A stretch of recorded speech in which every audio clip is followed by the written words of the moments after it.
Baik,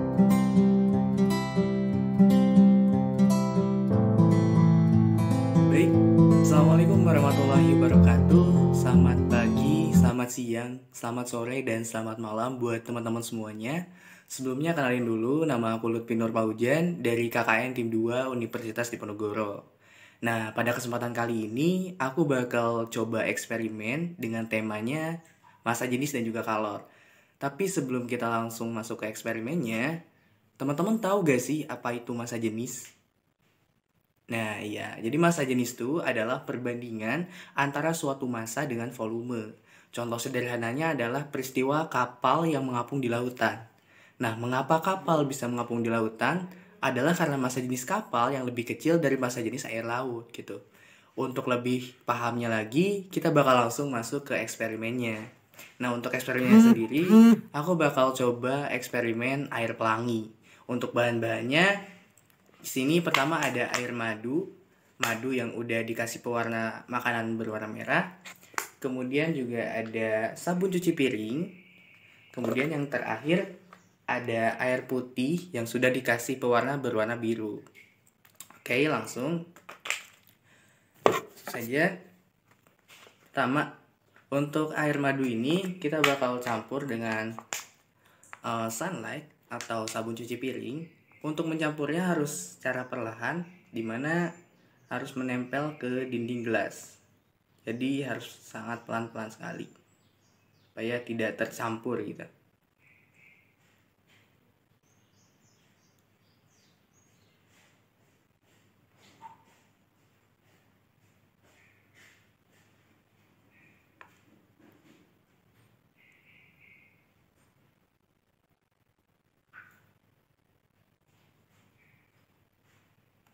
Oke, seperti ini. Jadi emang harus hati-hati ya teman-teman ketika mencampurnya. Harus pelan-pelan gitu. Nah, cukup. Oke. Untuk yang terakhir adalah air yang sudah dikasih pewarna berwarna biru. Untuk cara mencampurnya sama, kita harus pelan-pelan, dimana airnya harus menempel ke dinding gelas.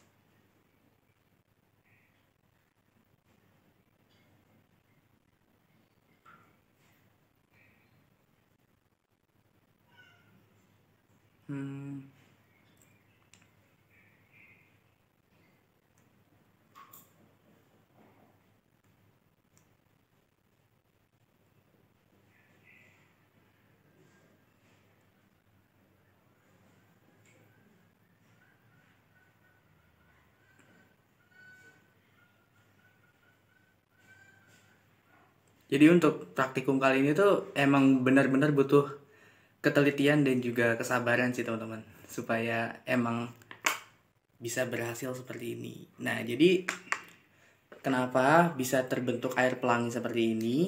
Tidak tercampur antara air madu, kemudian ada sunlight atau sabun cuci piring dan juga air putih yang sudah dikasih pewarna berwarna biru. Itu karena perbedaan massa jenis, di mana massa jenis madu itu lebih besar daripada massa jenis air cuci piring ataupun air. Jadi posisinya ada di paling bawah. Kemudian massa jenis sabun cuci piring itu berada pada posisi kedua. Jadi dia berada di tengah. Kemudian massa jenis air yang paling kecil, jadi dia ada di posisi atas. Untuk hasil akhirnya seperti ini. Terima kasih, semoga teman-teman bisa paham dan semoga video ini bermanfaat. Oke, setelah tadi kita melaksanakan eksperimen mengenai massa jenis, yang kedua kita akan melaksanakan eksperimen mengenai kalor.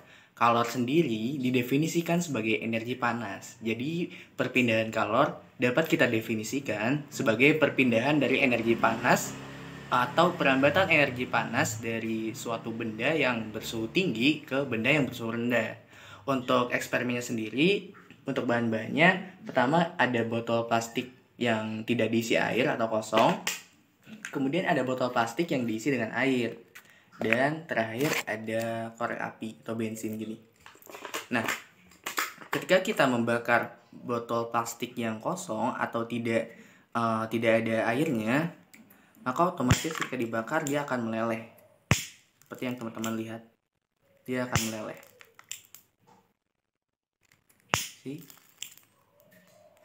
Kemudian Bagaimanakah hasilnya jika botolnya itu diisi dengan air? Apakah dia akan meleleh? Mari kita lihat. Nah, bisa teman-teman lihat, ketika botol plastiknya kita isi dengan air, maka ketika kita bakar dengan api, maka dia tidak akan meleleh. Nah, kenapa tidak meleleh?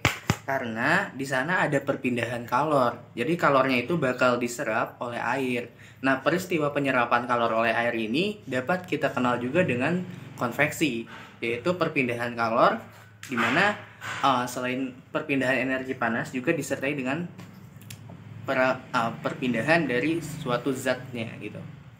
Untuk perpindahan kalor sendiri ada 3 jenis. Pertama ada konduksi, yang kedua ada konveksi, dan yang terakhir ada radiasi. Untuk contoh dari konduksi adalah misal ketika kita membakar besi, contohnya sendok, maka panasnya itu akan merambat tapi tidak menyebabkan perpindahan si zat perantaranya gitu. Jadi zat perantaranya itu tetap, tapi energi panasnya akan merambat. Nah, kalau konveksi tadi contohnya ketika kita membakar air gitu. Jadi selain energi panasnya yang merambat, tapi zat perantaranya juga akan ikut merambat.